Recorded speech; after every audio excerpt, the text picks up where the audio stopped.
What's up, YouTube? Out here at Justin Rhodes' place, visiting the Rhodes family and helping them set up their garden setup. Justin's using pigs and chickens in his systems and wants to set it up for max production, so came out to help him out and show y'all what's up. This is what he's done so far. This is where the chicken and pigs are at. Then they turn it into beds.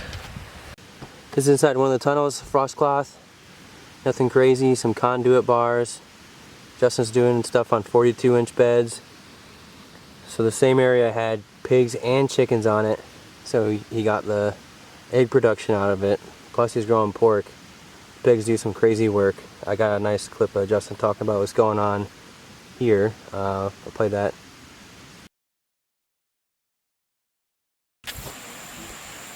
Alright, Justin, what you got going on here?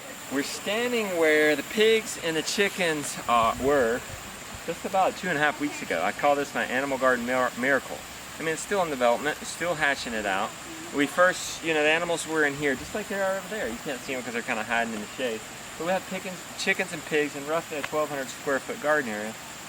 And naturally, pigs kind of plow, they stir stuff up with their noses. Chickens scratch, which is a till, and so they really prep an area. I mean, that was almost sod.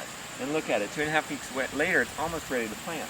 But they won't get everything, so we'll move them out, and then we'll we try to plant just behind them. Come out with some seed starts and plant behind them, hoping it had enough head start. Turns out it didn't. I mean, it wasn't consistent. Sometimes it worked, sometimes it didn't. So we were trying to put in a little more effort here, and so we raked this area smooth.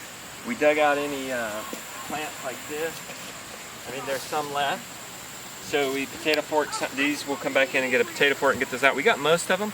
We got some of the sod that the pigs and chickens didn't get, and we actually put it in a compost pile where they're going next, because we have the animals on a rotation around our various garden beds.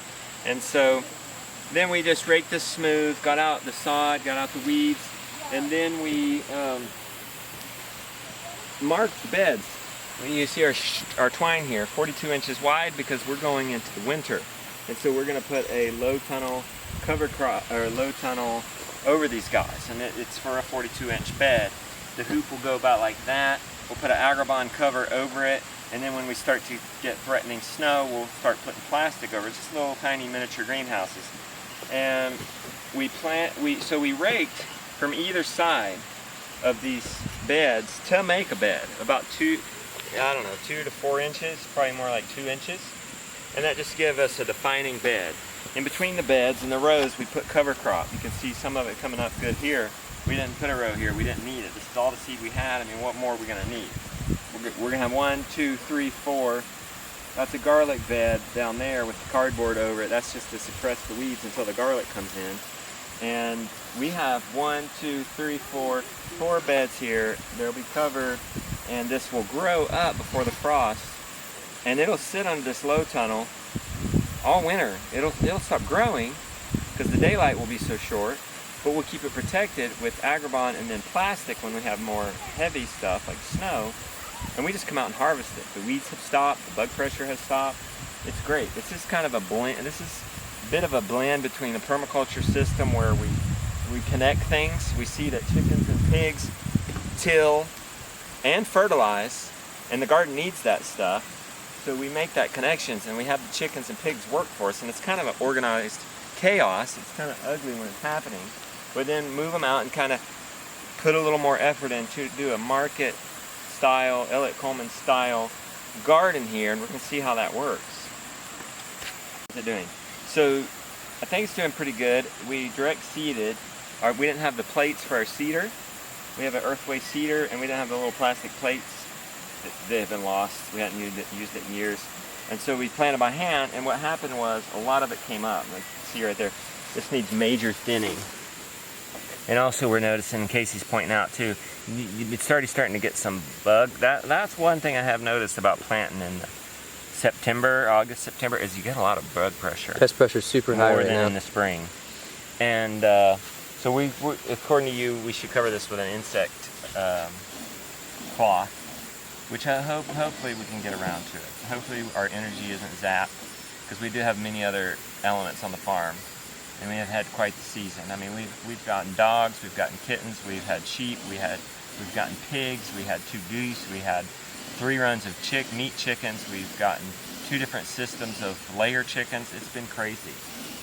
So we're going to do what we can, hope for the best. It came up. I mean, it did germinate. It come up. We thinned it today. We've also hoed it. We've come in with a stirrup hoe and a linear hoe, Elliott Coleman style hoe, and we cultivated this seed, or these weeds in between the rows in hopes that we'll cut down on we'll keep on giving these plants their chance. And we had hay in here because we had hurricane rains. The hurricane was coming.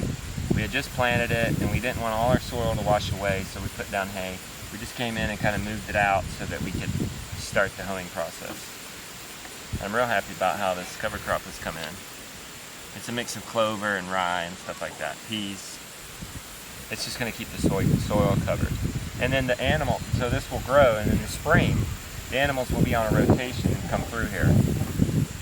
They theoretically would come back in here and harvest this and till it again and get it prepped for us to start all over. The paddock behind me is where the future garden's going to be. The tree will come out, and I set up plots today so that the pigs and chickens can start working in their areas. And after they're in there, they'll get cover cropped, and it will look like this here. And so in the springtime, we'll come in, either have the chickens come in or maybe do a very, very, very shallow till just to prep some seed beds and then get them planted with some really good soil.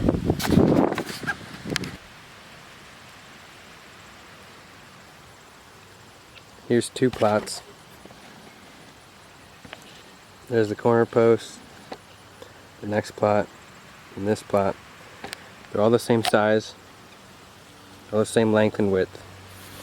And they'll be able to fit a caterpillar tunnel for season extension or tomato production or cucumber production, whatever you want to use them for, seed starting, etc. But this is the overall view right now, rough layout, and they'll be moving his animals in here soon to start doing work. Love the view, it's so cool, it's amazing, the mountains are awesome. Oh, this is a spot that chicken and pigs have been for actually just a week, so this is big enough for a caterpillar tunnel and a lot of vegetable production. Really cool. Let it rest a little bit and then plant it. There's the sod removal right there, taking a rest. Alright guys, that's a quick overview of the project here. I'm going to be doing some updates, so I'll be out here pretty often, I think. Not super often, but enough. But if you want to see any other market garden type things, you can check out my Instagram at Honeytree Farm NC. It's actually my wife and I's Instagram. Honeytree Farm NC, NC like North Carolina.